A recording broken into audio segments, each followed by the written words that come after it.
미가 선지자가 현재 직면하여 있는 상황은 정말 지극히 힘든 상황이었음을 알게 됩니다. 화로다 나여, 저주로다, 우 그랬습니다. 우, 저주로다. 미가 현재 상황이 그러한 겁니다. 왜? 유대 땅에 경건한 사람들이 다 사라지고 또 바로 선 사람들, 2절 말씀해 보시면 정직한 자가 그랬는데, 정직한 자는 upright, 하나님 앞에 이렇게 곧게 선 사람, 곧게 선 사람이 없다는 것입니다. 어느 정도로 없었느냐?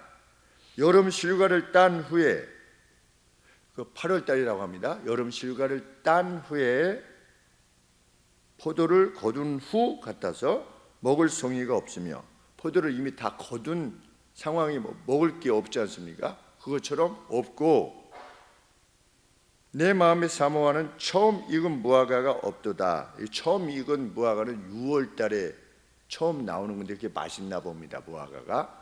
그런데 6월 달에 처음 나오는데 수확은 8월 달에 한대요.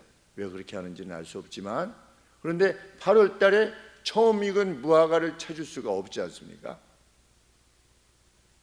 마치 제가 어렸을 때 감을 좋아하는데, 감이 익기 전에 이렇게 바람이 떨어지면 파란 감 이제 익기도 전에 떨어지는 거죠. 그러면 어느 정도 모양새가 좀 있으면 그거에다가 이렇게 침을 놔가지고 물 속에다가 소금물인지 물인지 거기다가 이렇게 넣어놓으면 그것이 익습니다. 어느 정도 익으면 그거 먹으면 감 향이 이렇게 풍성하게 나면서 홍시만큼이나 아주 맛이 있었습니다. 근데 그 맛을 잊지를 못하는 거죠, 제 마음에. 그런데 그것은 일찍 나는 거지 다 익은 다음에는 나는 것이 아니니까. 그런데 유다 땅에 8월 달에 6월에 익는 처음 열매를 찾아볼 수 없는 것만큼이나 없다는 겁니다. 사람들이 곧게 선 사람도 없고. 그런데 비단 그러한 시대가 유다의 이 시기만 그렇겠습니까? 이스라엘 역사를 보면 아브라함을 불러내신 이후로 계속해서 멸망할 때까지 그러했다라고 하나님께서 누누이 말씀하시는 것을 보면, 이스라엘 땅만 그렇습니까? 세상이 다 그런 거죠. 기득권이 이러니 저러니 그것이 세상입니다. 그것을 탓할 이유가 없습니다. 왜? 죄가 모두를 상했기 때문에. 세상 사람만 상하게 했느냐? 우리도 상하게 했지요. 어떤 특별한 의인이 우리 시대에 있을 수 있느냐? 성경은 불가하다는 겁니다. 의인은 없나니 하나도 없도다.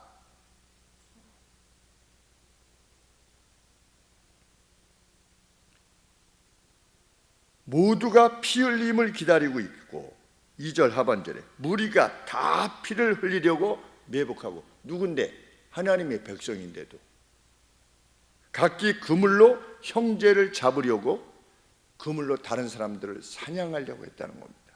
하나님을 믿는 사람들 안에.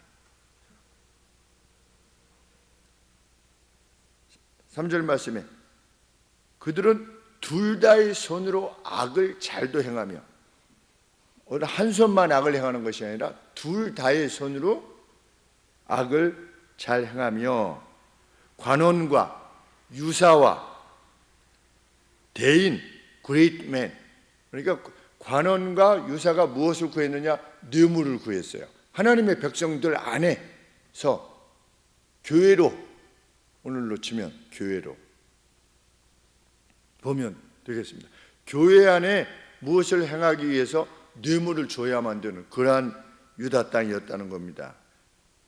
그리고 대인은 뭐냐? great man이에요. 그래서 이스라엘 백성들 내에서 높은 사람이라고 여겨지는, 큰 사람이라고, 저거는 큰 인물이야 라고 하는 사람도 자신이 그 마음에 원하는 바를, 보통은 자기가 안으로 마음은 원해도 그것을 입으로 발설하는 것은 그 부끄러운 일 아니겠습니까? 내 아들인데 이번에 좀 붙여줘. 대학에 가령 예를 들어서 좀 붙여줘.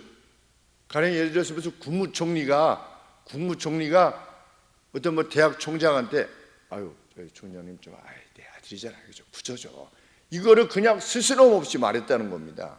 그 영혼에 담고 있는 간절함을 입으로 발설하는데 주저함이 없었다는 겁니다. 남유다가 그냥 망한 거냐? 그것이 아니라는 거죠.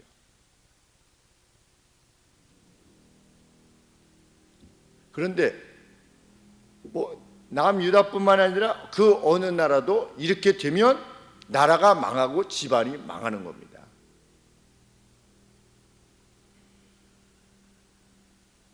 아빠 옆에 줄은 왜 우리는 오래 기다리고 있는데 줄 서 있는데 왜 옆에 줄은 빨리빨리 들어가? 그러니까 돈을 많이 벌어야 되는 거야. 저기는 1급 이렇게 해가지고 돈 많이 내가지고 빨리빨리 들어가는 거야. 우리는 줄 서 있어야 되고. 그러니까 공부를 해야 되겠어 안 해야겠어? 이렇게 말하면 집안이 망하는 겁니다.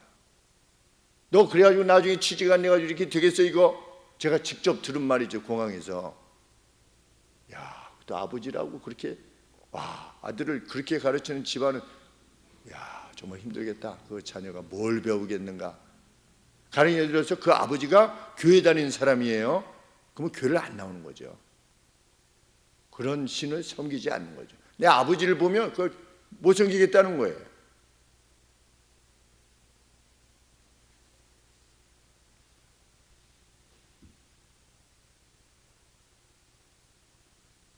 삼절 말씀 하반절에 마음에 약한 사욕을 향하며 서로 연락을 취하니, 의역을 한 겁니다. 서로 연락을 취하였더니 그들이 그것을 잘 위부했다. 이렇게 잘 이렇게 엮었대요. 그러니까 악한 것을 선한 것으로 보이게 만드는 겁니다. 이렇게 해가지고 이쪽을 개발을 해가지고 우리가 여러분들에게 많은 유익을 끼칠 겁니다. 그런데 실질적으로는 자기들이 먹으려고 여기를 개발하는 겁니다. 쉽게 얘기하면 그것이 서로를 연락하며 그것을 잘 이렇게 짰다는 겁니다. 서로 이렇게 텍스처를 옷감 같은 거를 실을 잘 이렇게 짜가지고 멋지게 보였다는 겁니다. 그것이 이스라엘이었다는 겁니다.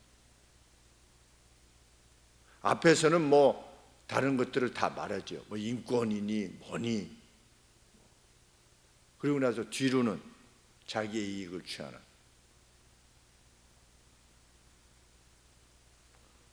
재앙이로다 나여. 미가 선지자가 그러한 유다를 본 것입니다.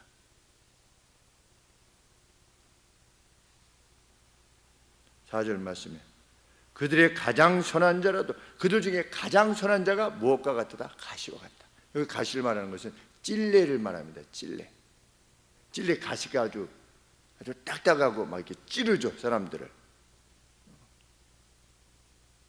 가장 정직한 자라도 찔레 울타리보다 더하도다. 그러니까 원래 울타리라고 하는 것은 보호를 위해서 울타리를 만드는 건데, 그 보호해 주겠다고 하는 자들에 의해서 더 괴로움을 당하는 겁니다. 요즘으로 말하면 공산주의지요. 인민들을 위한다고 말은 하지만 인민들을 굶겨 죽이는 거죠. 자기 마음에 거스리는 자들을 정치 수용소에 보내고, 그런 자들을 추종하는 자들이 이 땅에도 있으니 참 정말 그 누구의 말대로 이 땅이 북한 땅과 같이 되었다. 그러면 우리 뭐 신앙은 벌써 끝나는 거죠.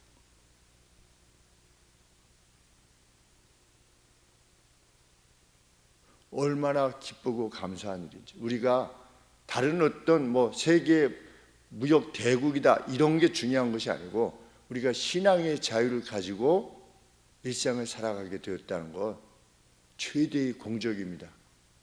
우리나라의 독립, 대한민국의 건국, 자유민주주의, 얼마나 감사하고 기쁜 건지.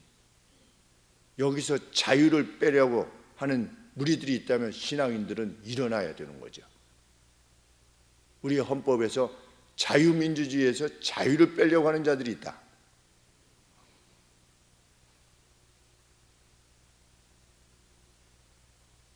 얼마나 감사한 일인지.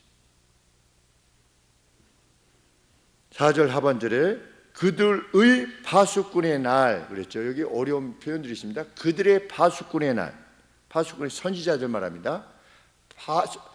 파수꾼이 뭐 하는 겁니까? 적들이 쳐들어옵니다 라고 하는 것을 지켜보는 사람들이 파수꾼들인데, 선지자들은 그 어떤 죄로 말미암는 저주의 날이 이렇게 초래되어지는 것을 이렇게 파수꾼처럼 지켜보는 거죠. 그런데 그 파수꾼의 날, 선지자들이 언급했던 그 날이, 그 저주의 날이 이제 곧 도래할 것이다. 그들의 형벌의 날이 임하였으니, 4절 말씀에 이제는 그들이 소란스럽게 될 것이다. 혼란이 발생하게 될 거다 그랬습니다. 그들의 혼란이 발생하게 될 거다. 그래서 어떤 혼란이 발생하게 될 거냐? 5절 말씀에 그 누구도 그 누구를 믿지 못하는 그러한 혼란이 도래하게 될 것이다. 우리 기드온 이 300명 데리고 갔는데 항아리 깨고 횃불을 막 들고 여호와께 소리 지르고 이랬을 때 어떻게 했습니까? 자중질환이 일어났죠. 밤에 하나님께서 그 안에 컨퓨전을 주신 겁니다. 소란을 주신 겁니다. 혼란을 주신 겁니다. 그냥 두려운 거예요. 아버지께서 6.25 때 말씀하셨을 때 백병전이 일어나면 이긴 쪽이나 진 쪽이나 반절씩 죽는다 이렇게 말씀하셨거든요. 왜냐하면 뭐 아군이냐 적군이냐를 가릴 여유가 없다는 겁니다. 그냥 가까이 있는 사람은 무조건 다 죽인다는 거예요. 밤에 백병전이 일어나면 우리 어렸을 때는 뭐 북한군은 뭐 머리를 작게 해가지고 뭐 싸우다가 머리를 만져보고 뭐 머리가 짧으면 지금은 자기가 그냥 잘못하면 죽는데 무슨 만져보고 적군이냐 아니냐를 확인할 여유가 없다는 겁니다. 그냥 주변에 무슨 소리가 나면 다 찌르는 거래요. 백병전이라고 하는 것이. 뭐 때문에 그렇습니까? 혼란 때문에 그런 거지요. 그런데 하나님의 저주는 뭐냐? 누구도 누구를 믿지 못하는 겁니다. 그 누구가 누굽니까? 이스라엘 사람들입니다. 하나님의 사람들이 하나님의 사람을 믿지 못하는 겁니다. 그러면 100만 대군도 문제가 안 되는 겁니다. 300명 갔을 때 서로 찔러가지고 다 죽었습니다.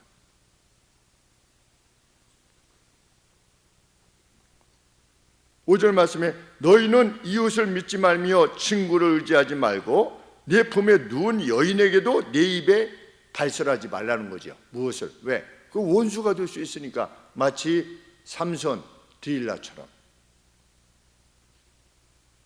아들이 아비를 멸시하며 딸이 어미를 대적하며 며느리와 시어머니를 대적하리니 사람의 원수가 곧 자기의 집안 사람이로다. 어디서 많이 본 것 같지 않습니까? 이 말씀. 사람의 원수가 자기 집안 사람이다. 예수님이 말씀하셨죠. 이후에 환난의 때가 도래할 거다. 이렇게 말씀하시면서 이 말씀을 인용하신 겁니다. 예수님께서.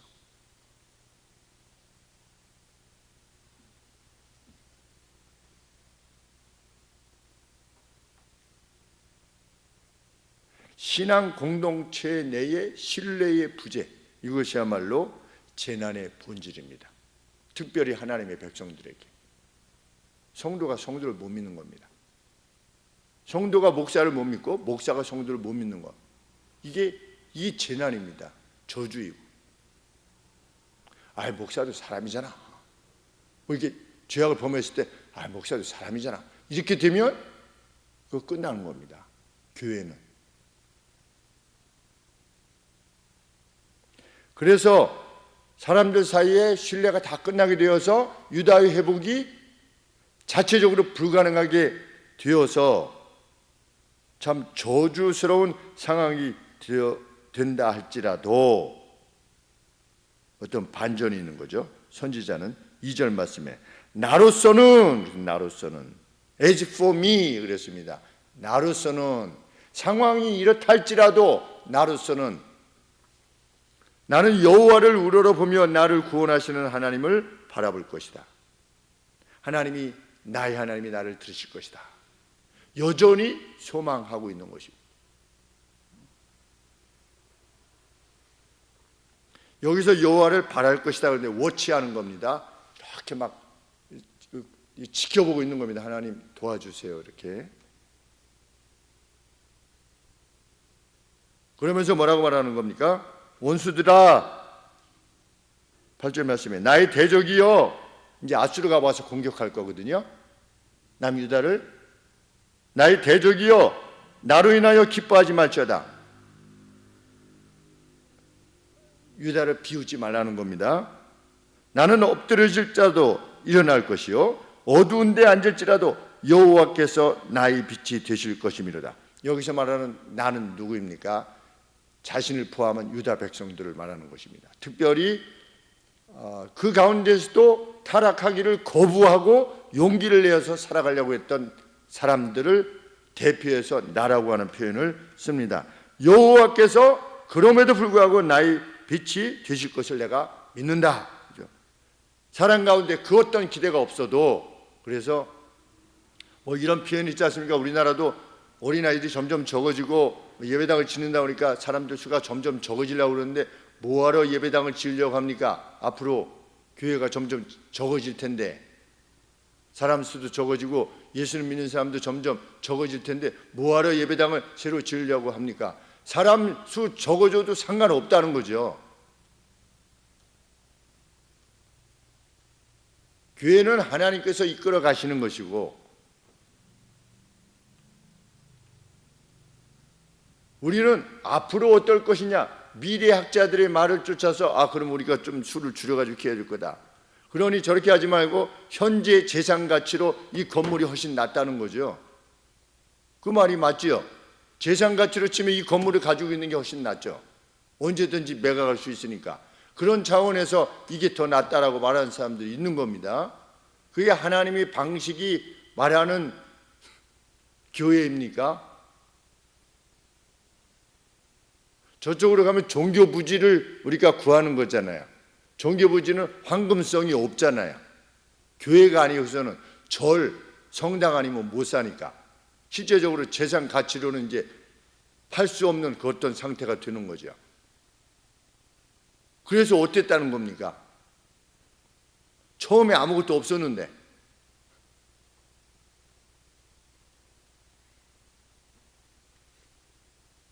시대가 뭐 이래서 예수님 믿는 사람이 적어지고 뭐 5%고 4%고 3%가 되어도 그것이 하나님의 사람들에게 무슨 상관이 있냐는 거죠. 미가 선지자가 그렇게 외치는 겁니다. 지금 나로서는 이렇게 할 것이다. 무엇 때문에? 하나님의 능력을 믿기 때문에. 하나님께서 그 가운데서도 부흥을 얼마든지 주실 수 있고, 부흥했던 교회가 타락하면 다시금 넘어뜨려 버리시는, 그것도 하나님이 행하시는 거죠. 1907년에 우리나라에 대부흥이 있었는데 무슨 부흥의 기미가 있어가지고 사람들이, 그때 당시에 성도들이 뭐 이렇게 뭘 했던 것입니까? 아닙니다. 하나님이 하시면 하는 겁니다. 미가가 그 하나님을 신뢰하는 겁니다. 자체적으로는 컨퓨전이 생겨서, 혼란이 생겨서 그 누구도 서로 간에 믿을 수가 없는 거죠. 그래서 쉽게 얘기하면 독립이 불가한 겁니다. 왜? 서로 간에 뭐 힘을 모아야 되는데 힘을 모으긴커녕 악으로 가득 차 있는데, 서로 간에 피 흘리고. 그래도 하나님을 신뢰한다.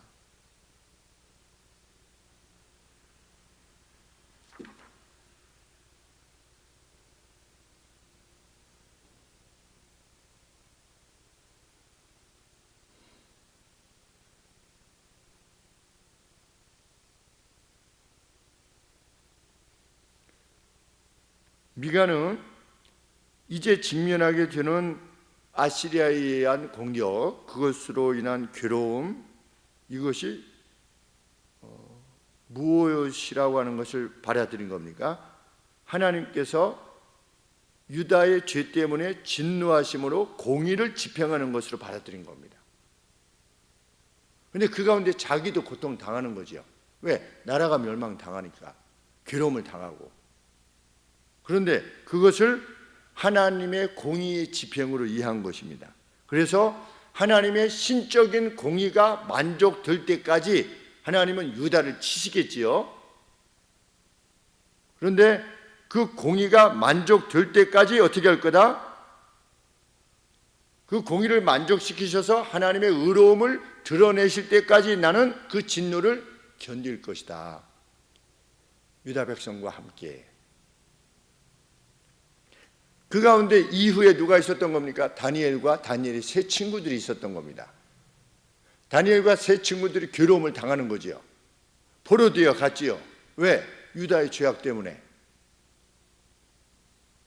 그래도 믿음의 사람들은 자신들이 그렇게 끌려가는 것에 대해서 그것이 누구의 죄라고 생각하는 겁니까? 나와 우리 조상들의 죄요, 우리 현재적 상황에서의 유다의 죄로 인하여서 하나님께서 공의를 지금 집행하고 계시는 중이다 라는 것을 믿고, 하나님께서 그 신적인 분노, 진노를 다 행하실 때까지 그것을 참고 기다리는 겁니다.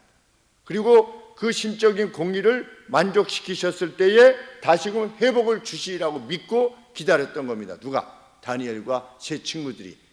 한 100년 앞서서 미가 선지자가. 혹 우리나라가 하나님을 정말 떠나고 이렇게 되어져서 어떤 괴로움을 당하게 된다면 그 안에 살고 있는 우리 역시 그래도 하나님을 소망하면서 이 사회의 죄악으로 인하여서 감당해야만 죄악을 함께 감당해야만 되겠죠. 가령 예를 들면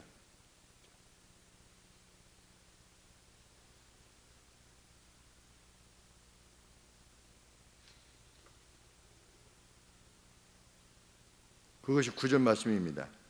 내가 여호와께 범죄하였으니 주께서 나를 위하여 심판하사 신원하시기까지는, 하나님의 공의가 만족될 때까지는 그분의 노를 당하려니와 그 후에 어떻게 하실 것이다. 주께서 나를 인도하사 광명으로 이르게 하실 것이며 내가 그분의 의로움을 반드시 보게 될 것이다. 이것이 미가의 확신이었던 겁니다. 그래서 10절 말씀에 나의 대적이 아수르 같은 나라가 이것을 보고 부끄러워하게 될 것이다. 그들이 전에 유다에 대해서 뭐라고 말했던 겁니까? 너희 하나님 여호와가 어디에 있느냐 하던 자들이 거리에 진흙같이 밟히게 될 것이다. 그것을 내가 보게 될 것이다. 아시리아가 어떻게 됐습니까? 완전히 초토화됐죠. 538년에 바벨론에 의해서 하나님이 아시리아를 치시기 위해서 잠깐 세우신 네오 바벨론, 새로운 바벨론에 의해서 멸망당한 겁니다. 그런데 하나님께서 그 네오 바벨론을 딱 70년만 일으키신 겁니다. 무엇 하시려고? 유다를 공격했던 아시리아에게 철퇴를 내리시기 위해서. 네오 바벨론을 세우신 다음에 네오 바벨론 역시 하나님 앞에 오만해지니까 페르시아 제국을 일으키셔서 네오 바벨론을 멸망시키신 겁니다. 그리고 그 첫 왕이 고레스인데 고레스로 하여금 돌아오게 한 것이죠. 그 옆에 누가 있었다? 다니엘이 있었다. 고레스 옆에 누가 있었다? 다니엘이 있었다.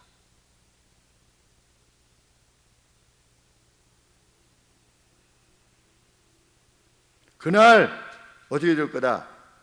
11절에 너희의 성벽을 건축하는 날, 하나님의 나라가 다시금 회복되어지는 날,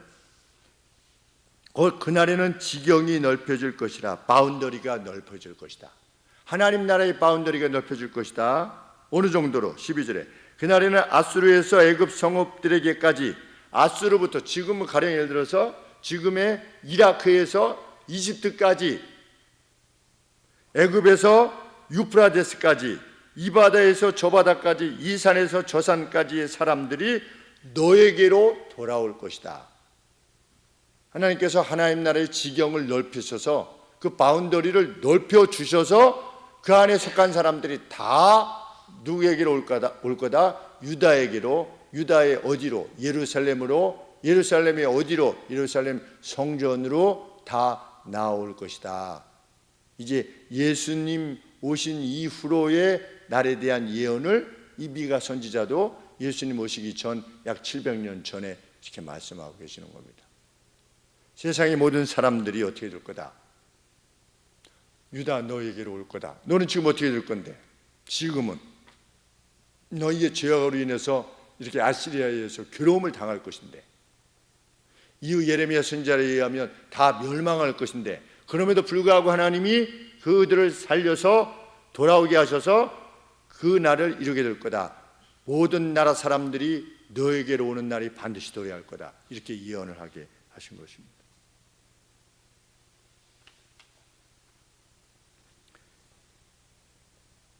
13절 말씀, 내게로 돌아올 것이나 현재의 그 땅은 현재 유다 백성들 거민들의 행위의 열매로 인하여 황무하게 될 것이다. 그것은 황무하게 되는 이후에 하나님께서 행하시는 바고, 현재 상태로는 그 땅에 거하는 거주민들의 그 악을 인하여 그 땅이 황폐하게 될 것이다. 그러나 그 이후로 하나님이 뭘 약속하셨느냐? 다시금 회복시키실 것을 약속하셨다는 것입니다.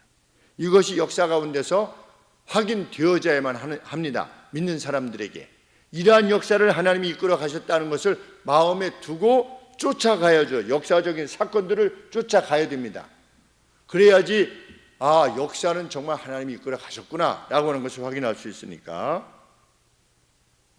14절 말씀에 미가 선지자의 간절한 호소가 나옵니다. 원컨대 주는 주의 지팡이로 주의 백성 곧 갈멜 속 삼림에 홀로 거하는, 타락하지 않기 위하여 자기를 지키는, 홀로 거하는 주의 기업의 때 남은 자들이지요. 어느 시대나 남은 자들이 있습니다. 홀로 거하려서 세상 사람들과 구별시키고 교회를 다니지만 하나님을 제대로 섬기지 않은 이들과 자신을 구별시키려는, 무엇으로? 거룩과 성실함으로, 정결함으로, 항상의 기쁨과 감사로 자기를 정결케 지키려는 그런 이들을 지금 뭐라고 표현하는 겁니까? 갈멜 속 삼림에 홀로 거하는 주의 기업의 때들을 먹이시되 그들을 옛날과 같이 바산과 길르앗, 풍성한 바산의 황소, 이 들 초장이 있는 그곳에서 예전에 하나님이 그리하셨듯이 그들을 기르소서, 먹이소서, 지금 미가 선지자가 호소하고 있는 겁니다. 그랬더니 15절에 하나님의 말씀이 있었던 겁니다. 15절에 네가 애굽 땅에서 나오던 날과 같이 내가 그들에게 미라클들을 보일 것이다 라고 하는 하나님의 말씀을 들은 겁니다. 누가? 미가 선지자가. 그 말씀을 듣고 나서 미가 선지자가 확신을 가지고 외치는 겁니다. 열방이 보고 자기의 세력을 부끄러워서 그 손으로 입을 막을 것이요 귀는 막힐 것이오며, 하나님께서 행하시는 일을 보고 입을 다물게 될 거래요. 그리고 귀로 하나님이 행하시는 일을 들었는데도 마치 듣지 않은 것처럼 어떻게 그런 일이 있을 수 있어? 라고 하는 그러한 미라클들을 하나님께서 이루실 거다. 다 끝장났는데 어떻게 된 겁니까? 하나님이 다시금 나라로 만들어 주시는 겁니다. 17절, 그들이 뱀처럼 티끌을 핥으며 땅에 기는 벌레처럼 떨며 그 좁은 구멍에서 나와서 두려워하며 우리 하나님께 여호와께로 돌아와서 주로 인하여 두려워하게 될 것이다. 그런 날이 반드시 도래하게 될 것이다. 뱀처럼 티끌을 핥으며, 이게 무슨 의미인가? 탄원자가 비참하게 엎드려 자비를 구하는 형상이라는 겁니다. 제발 살려주시옵소서 이렇게 막 하는 그런 표현이라는 거죠. 언제입니까? 마지막 때죠.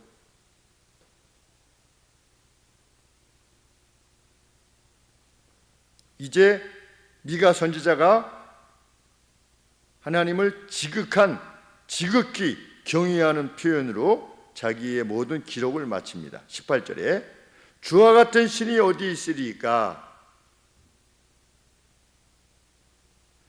제가 직역해서 읽겠습니다. 주와 같이 죄악을 용서하시고 그의 소유의, 하나님의 소유의 남은 자의 반역적인 행동을 넘기시는 이가 누구십니까? 하나님 소유의 남은 자, 자기를 타락으로부터 지키려고 했던 자, 그럼에도 불구하고 그 남은 자들 역시 어떻습니까? 죄악을 범할 수밖에 없지요. 그런데 그 남은 자들이 어쩔 수 없이 죄의 오염 가운데 지은 죄들을 그냥 넘기시는 하나님이시라는 겁니다. 그러니까 남은 자들이 완전하기 때문에 하나님께서 그들을 돌보시는 게 아니라 남은 자들의 의도는 무엇입니까? 하나님 앞에서 정결한 자로 남기를 원하는 겁니다.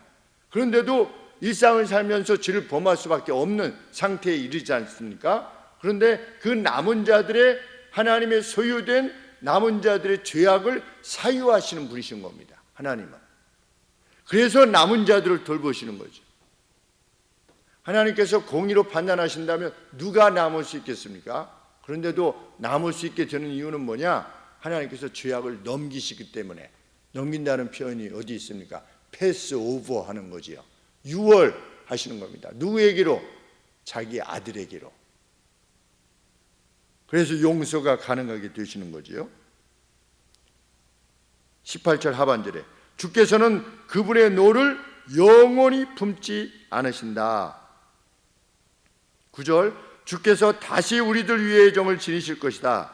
주께서 우리의 죄들을 발 아래 밟으실 것이다. 그러하다 주께서 모든 그들의 죄들을 바다의 깊음 안에 던지실 것이다. 주께서 야곱에게 진리와 아브라함에게로의 변함없는 사랑을 주실 것이다. 이렇게 미가 선지자는 하나님께서 다시금 유다에게로 돌아오실 것을 확신하고 또 간절히 구하면서 하나님께서 유다로 다시금 돌아오게 하시는 그 원동력이 뭐냐? 하나님의 자비라는 거죠. 하나님의 자비. 이 자비를 지니신 하나님을 높이고 있는 것입니다.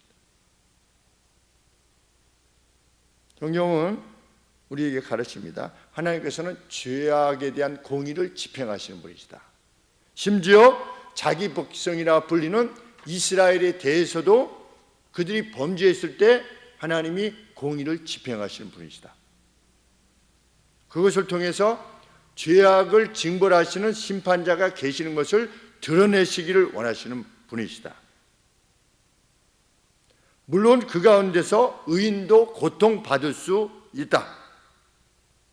그러나 의인은 그 심판의 집행을 통해서 악을 징벌하시는 하나님의 살아계심을 확신하게 되고 그 가운데서 기뻐하게 된다. 비록 자기도 그 공동체 안에 있으면서 괴로움을 당하면서도 불구하고 하나님은 이 죄에 대해서 이렇게 징벌하시는구나 라고 하는 것이 더 큰 기쁨의 이유가 되는 겁니다. 나는 비록 개인적으로 괴로움을 당하지만 이 죄악된 세상이 그냥 공동체가 그냥 악한 자가 더 잘 되고 그냥 가는 겁니다. 그러면 그 속에서 자기가 잘 돼도 뭐를 확신할 수 없는 겁니까? 죄악에 대해서 징벌하시는 하나님의 공의로움이 정말 계신 것인가? 물론 이 사회 속에서 나는 잘 먹고 잘 살지만 그래도 이 사회가 이 악한 자들이 이렇게 자기 거 먹고 이렇게 살게 되면 하나님은 살아계신가? 이러한 슬픔이나 의문을 지니기보다 오히려 자기가 개인으로 고통을 당한다 할지라도 악한 자기의 사회가 고통받게 되는 것, 하나님의 징벌을 받게 되는 것을 하나님의 살아계신 이유로 그 증거로서 받아들이고 기뻐하고 감사할 수 있는 것입니다.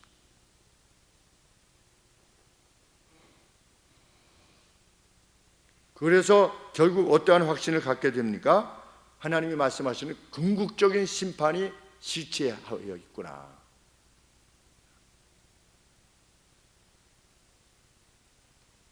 그 최후의 심판이 이루어지기 전에 역사는 죄악과 그 죄악으로 인한 패망이 계속될 겁니다. 과거 역사들이 그랬듯이. 독일이 막 이렇게 했다고 되겠습니까? 유럽 다 먹었다가 그냥 패망하게 되고, 일본이 다 먹은 것처럼 했다가 또 패망하게 되고, 스페인이 다 먹었다가 패망하게 되고, 포르투갈이 또 다 먹었다가, 영국이 다 먹었다가 지금 영국이 별 볼 없는 나라로 점점, 미국도 마찬가지가 되겠죠. 하나님을 떠나면. 역사는 죄악과 그 죄악으로 인한 패망이 계속 되어진다. 전도서 말씀에 의하면 하나님은 과거에 있는 것을 도로 찾으실 수 있으시다. 역사는 계속 반복된다. 왜? 세상의 역사를 이끌어 가시는 하나님의 원리가 동일하기 때문에. 그런데 나라뿐만 아니라 어떤 공동체, 또 가정, 그 개인도 마찬가지라는 것이죠. 궁극적으로는 어떻게 될 것이다? 하나님을 대적했던 모든 자들이 그날 뱀같이 뒷글을 핥게 될 것이다. 반면에 그 역사에 자기가 속한 그 현재 가운데서 숲속에 홀로 거하려 하는 자들을 하나님께서 반드시 돌아보신다. 그것이 하나님의 약속입니다.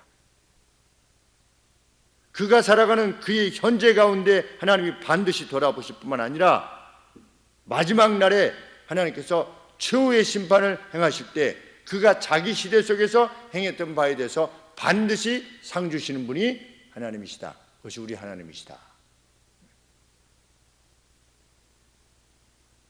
이것이 가능하게 된 이유는 무엇이냐? 우리의 죄들을 바다의 깊음같이 던지시며 변함없는 사랑으로서 대하시는 주의 자비 때문이다. 우리가 잘나서가 아니라 하나님 내가 이렇게 했으니 하나님께서 이렇게 하시는 게 당연하지요.